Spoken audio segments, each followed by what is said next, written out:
Greetings, everyone. Welcome to Chapter 6. We're talking about marketing strategy in hospitality, tourism, event, recreation, food service, you name our industry, our broad umbrella industry, in terms of how are we going to be more strategic about the marketing decisions that we make and the actions that we take to produce a higher result, a bigger impact, be more effective, achieve our organizational objectives, etc. So as already shared and introduced, this is the topic or an area of market planning that we are not really great at. We can look at existing marketing plans and we see that there is very little mention or reference to the topic of gathering data and insight and business intelligence to make a more strategic, profound impact on our organization. So it's not to say those things aren't going on in organizations. They're at least not documented in the plan, and that therefore the plan isn't being used as a training and teaching tool, one that shows and proves the reasons why we're going in the direction we are and the actions we're taking, and to get people buying into those decisions. So to have a more profound effect on developing marketing plans and achieving outcomes, we really want to get good with this whole topic really surrounding chapters 5 and 6, and that's about big data and business intelligence and how we're going to formalize that process.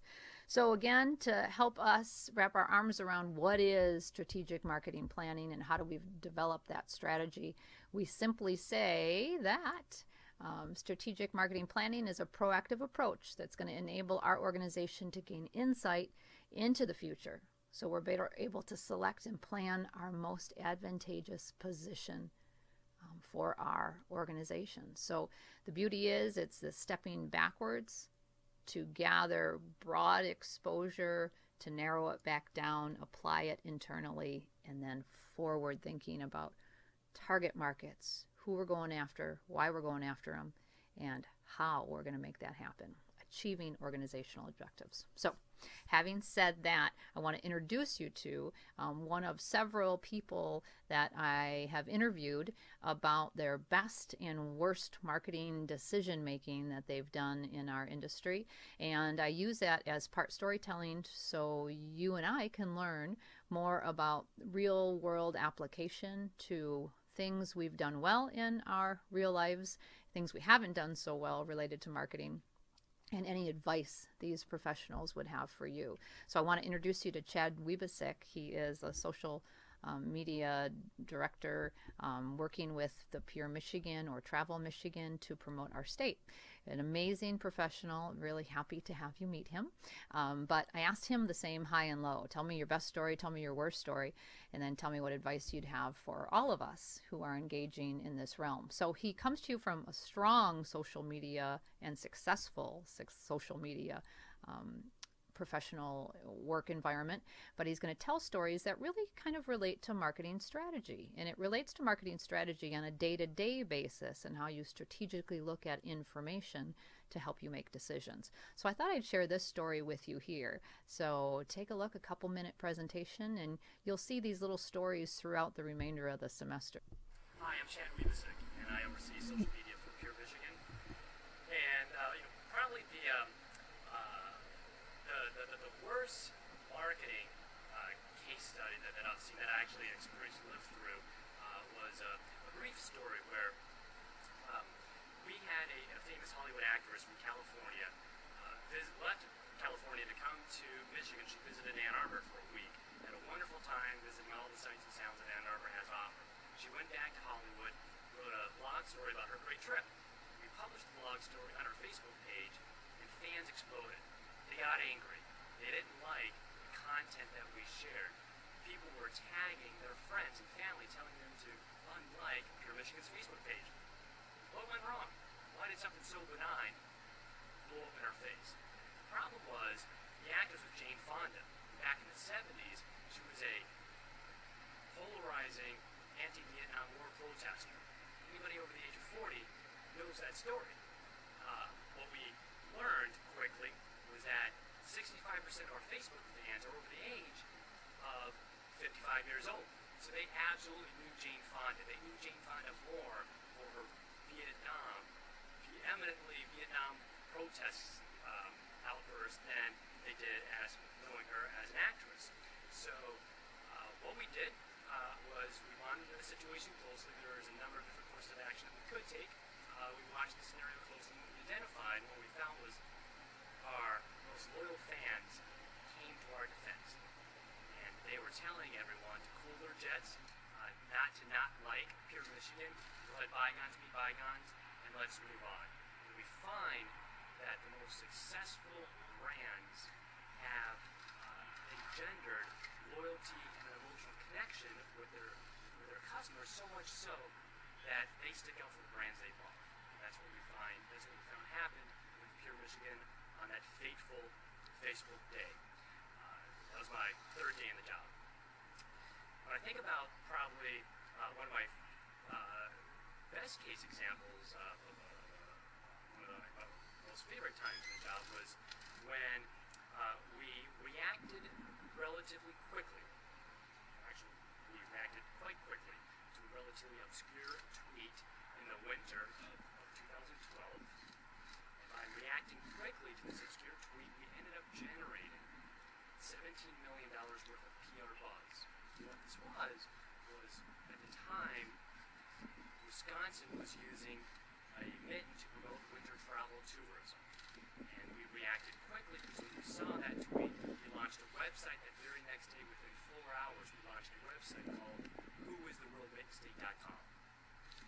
So we asked people in Wisconsin and Michigan to comment and vote who they think is the world mid state. Really an active part of this conversation when the conversation was pretty quiet at that time. We shined the spotlight on it.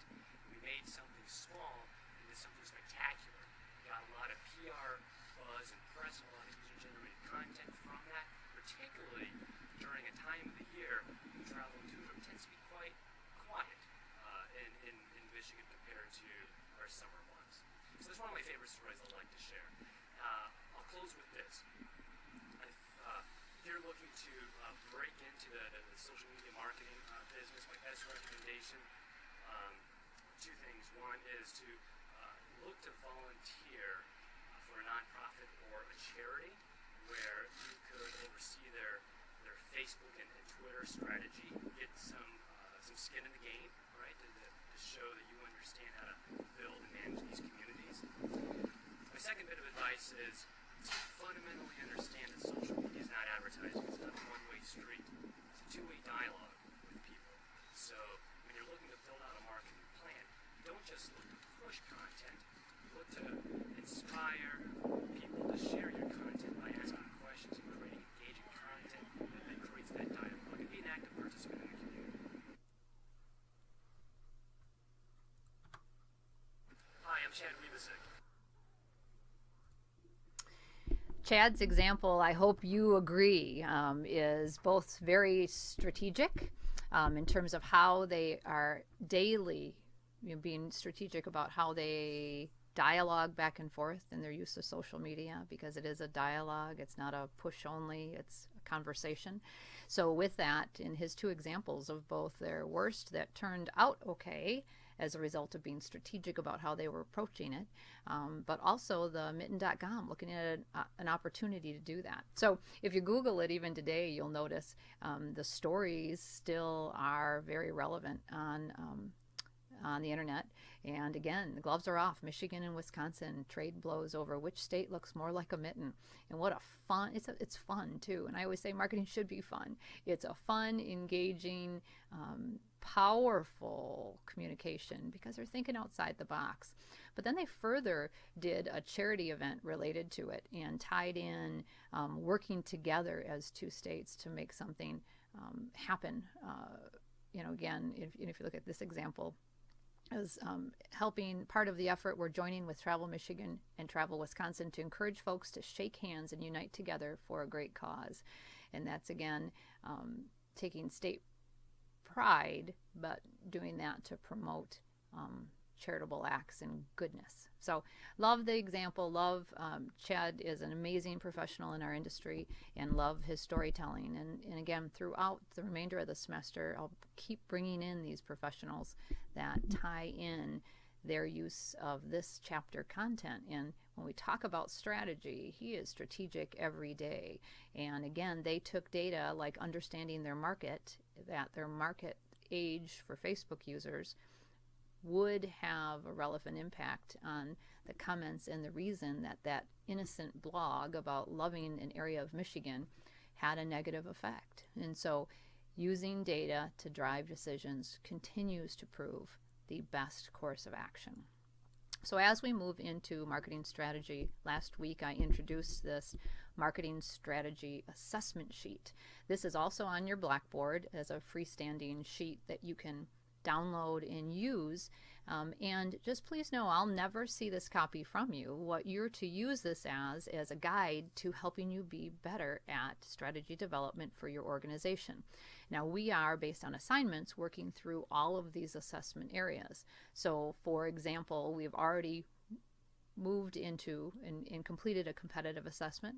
You've already done a quality assessment, and you've already done the social media assessment. So those first 3 assessments prove to be the first base of this marketing plan development. I would imagine, and based on your conclusions I've already read, I see you're already making decisions and taking some action steps for this organization related on data, insight, and information to help you make better decisions for them that you wouldn't have made before. Now, I want you to hold those thoughts and conclusions, but know that this is the first piece of information. We're about to add lots of other information and data that collectively should move us into this SWOT analysis. Meaning, by the end of this section and chapter, you will be writing a strengths, weaknesses, opportunities, and threats analysis based on all of the data and insight you have. And this proves to be one of the most powerful tools we use in marketing to help really develop concrete actions and a way to summarize everything we're learning very quickly. I know you've heard about SWOT analysis before, probably in multiple classes. Here it proves to be an incredibly valuable asset and tool that again ties in operations and marketing together to make a better outcome for our organization. So having said that, where we're using this tool in front of you is, again, the marketing plan process. I have divided into 2 worksheets. This first worksheet is strategy. The second worksheet that will be introduced in Chapter 7 already is the operational worksheet. So this worksheet is designed just to get you organized and help you make sure you're covering all your bases in strategy development. I won't see this from you, but this is how we're working through the process. I hope that it makes a lot of sense. So today we're working on the organizational assessment next. You've gathered some data to help give you some insight about the organization purposely before you've actually met with the organization, because you need to go into formally meeting with this organization about our marketing plan or your marketing plan with some insight, not a naiveness that shows you've done no homework. You've done some homework, and in fact you've gathered data for them that maybe they don't even have. So that intelligence will help you with this organizational assessment you need to complete. You also are going to be completing a secondary assessment, taking that big step backwards again, looking at the global world. What's going on in the world today that may impact marketing this organization? In addition, what's gone on in the industry currently, that's the hottest, greatest, latest that we can learn from by taking a look at that, and then what's going on in the market, both internally with our existing markets, what do we know, and externally, what do we know about what's going on in the industry. So our job this week is gathering more insight and information from secondary sources and from the organization itself based on an interview with the agency. Taking all of those assessments, what we'll be doing then is completing our SWOT analysis. So by the end of this week, we are halfway through the whole strategy assessment. And then if you notice the items below the SWOT assessment all relates to Chapter 7, and that's target market development. So we're going to need that data that we're getting in these assessments to make that happen. Honestly, these worksheets for me have been the most effective tool in helping organizations wrap their arms around 21st century marketing practices and really developing the plan the most effective way possible. otherwise. Marketing is so overwhelming, or at least I feel it's so overwhelming with all of the tools and techniques and opportunities we have available to us. We have to help our industry move forward by giving them a template or a tool to remove the barriers to effective marketing. And that's one, not knowing what to do or how to do it. So we use these tools in that way. I hope you'll find use of those tools as you move into industry and can help organizations move toward a more effective practice. So let us start with the organizational assessment. And simply this week, your job is to do what we're talking about in Chapter 6, and that's conduct an organizational assessment. Take a step back, gather as much as you can about the organization and what we consider kind of these core fundamental areas we need to understand. Now, there are very few marketing plans I've ever read from real organizations that actually have a depth of information about themselves in it. But if you buy into the idea that there are many different types of planning documents, the marketing plan being one, but our goal here is to develop a strategic marketing plan that really embodies several planning documents, all in kind of a one-stop shop.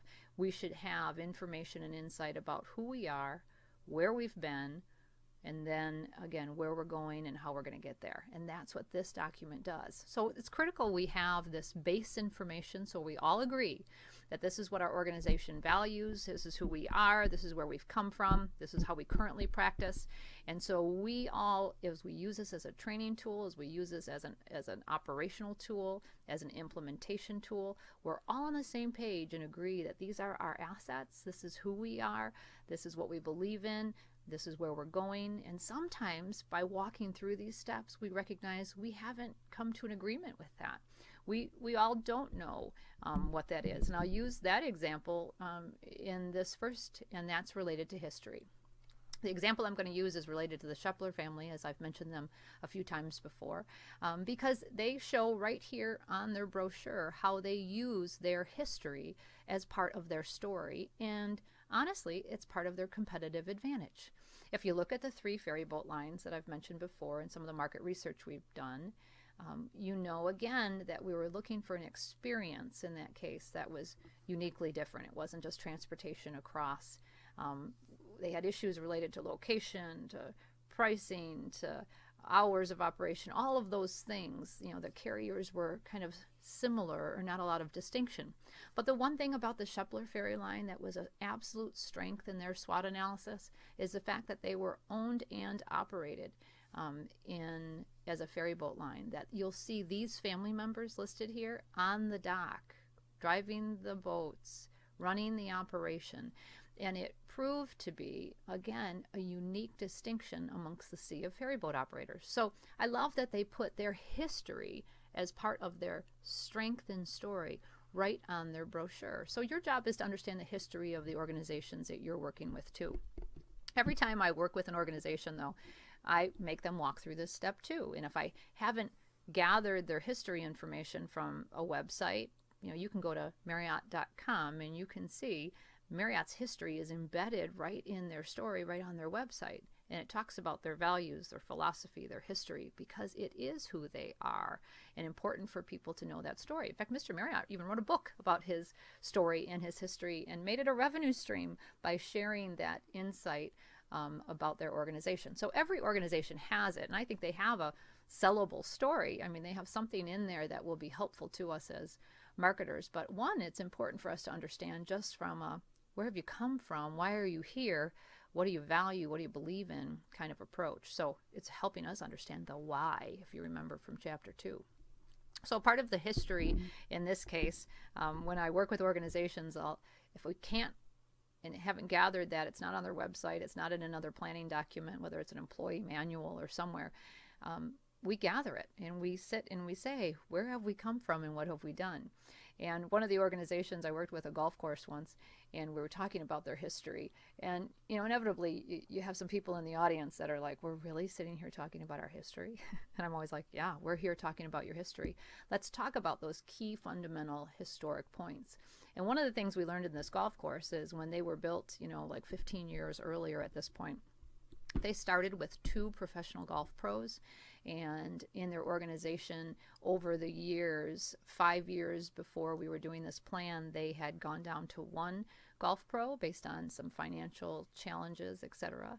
But the year we were doing the marketing plan, they had eliminated all golf professionals in their organization. So it was a championship golf course, and they currently had no golf professionals working for them. And it wasn't until we heard the history story of the last 15 years that they started this organization. It was part of a city Parks and Rec department, actually, but they built this championship beautiful course. So the city owned and managed it. Started with 2 golf pros, went down 10 years later to 1 golf pro, and then went to 0. Well, as marketer, I'm going to tell you right now, that history story caused me great angst because I already knew then we had expectations of past visitors that we would have a golf pro on staff, but I also knew based on my competitive analysis that every professional competitive golf course, high standard, high quality course had golf professionals on staff. So quickly, in just hearing our history, we had 2 kind of major issues. One, it's an absolute weakness of our organization that we don't have a golf pro when all of our competition does, and our consumer that we're targeting would probably expect that, or would absolutely expect that kind of service. The second piece is that we had that before, and we had 2 pros before, down to 1 pro, that it's going to be an objection and an issue we need to manage in this organization. So an operational decision that completely is part of a marketing communication issue and process. And so already strategically, I'm going to behave differently in this organization knowing that historical insight than if I had not known it. So it proves every time for me that I work with an organization, there is something about their history that maybe directly, like Sheplers did, we're going to use in their marketing communication, but maybe indirectly, we're going to develop different strategies and tactics as a result of not having any golf pro this year. And what are we going to do as a result? You need to understand the history of your organization, bottom line. If it's already documented, you can cite it, reference it appropriately wherever you took it from, a website, etc. But make sure you have an up-to-date history. If you don't, again, these are the questions you're going to want to ask your organization. If they can provide you with insight or information that you can develop in this plan, the idea of understanding what their history has been. Sometimes on websites I'll find a history discussion, but it hasn't said anything in the last couple of years. So you may have to do a combination. Use a history you can find documented somewhere, but also interview the organization to get up-to-date insight about what has happened operationally, organizationally, financially. Has it been bought out? Has it been remodeled? What is the story about this organization? So incredibly important insight, not often found in an existing marketing plan. I wouldn't write one without it because I can give you example after example of how it's been useful and helpful. And you need to know it, certainly as an outsider to this organization, but they need to know it as people running this organization.